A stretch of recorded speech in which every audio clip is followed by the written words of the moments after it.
పవన్ కళ్యాణ్ గారి పాలన ఎలా అనిపిస్తుందండి? బాగుంది. ఏం నచ్చింది సార్ మీకు? ఏం నచ్చింది అని చెప్పి చేస్తాను ఇప్పటివరకు. జగన్మోహన్ రెడ్డికి పవన్ కళ్యాణ్ గారికి డిఫరెంట్ ఏంటి సార్? జగన్మోహన్ రెడ్డి గారు అన్ని వాగ్దానాలు ఇచ్చిండు కానీ ఏది చేయలేదు. అప్పు చేసి పిల్లలు అమ్మఒడని అయ్యని ఇయ్యని మా బీసీలు అయ్యని ఆయన చేసిండు. అన్నిట్లో ఫెయిల్ అయింది వ్యవహారం. అంటే కళ్యాణ్ గారిని కొంతమంది కిందికి లాగాలని చూస్తున్నారు, వాళ్ళకి ఏం చెప్తారు? ఒకరు కిందకి లాగాలి. ఇప్పుడు ఆయన నిలబడ్డ కానీ కిందకి లాగాలని చూశారు. ఆయన నిలబడ్డాడు, ఆయనకి 21 వచ్చినాయి. ఎంతమంది లాగాలని చూస్తే ఆగదు కదా అది.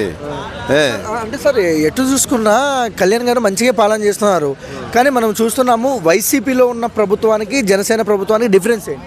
వైసీపీలో ప్రభుత్వానికి జనసేన ప్రభుత్వం టీడీపీ ఉమ్మడి కుటుంబం కదా.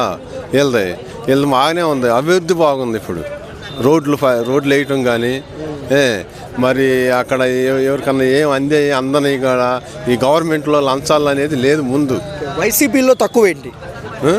వైసీపీలో తక్కువ ఏంటి? ఏం చేసిందని అన్నీ తక్కువే, అసలు ఏదీ లేదు. ఆయన చేసింది అప్పు తీసుకురావటం, గవర్నమెంట్ ఆస్తులు కుదవబెట్టి అప్పు చేయటం, జనానికి పంచడం తప్పనించి డబ్బు పంచింది కానీ రెండో చేసింది ఏం లేదు. ఆర్కే రోజా మాట్లాడుతూ నేను ఇప్పుడు పిఠాపురం వెళ్ళినా గెలుస్తా, మా కోసమే జనాలు ఎక్కువ మంది వస్తారు అనేది ఇంటర్వ్యూలో ఏం చెప్తారు? ఇప్పుడు అక్కడ పిఠాపురంలో వార్డు నెంబర్కి కూడా గెలవదు, వార్డు నెంబర్కి కూడా గెలవదు. ఎందుకు సార్ అంత నమ్మకం? ఆమెది ఏం లేదు, ఏదో మాటలే. జనం ఏదో ప్రజలు వింటున్నారు, మనం మాట్లాడుతున్నాం అనే లెక్కే కానీ రెండోది లేదు.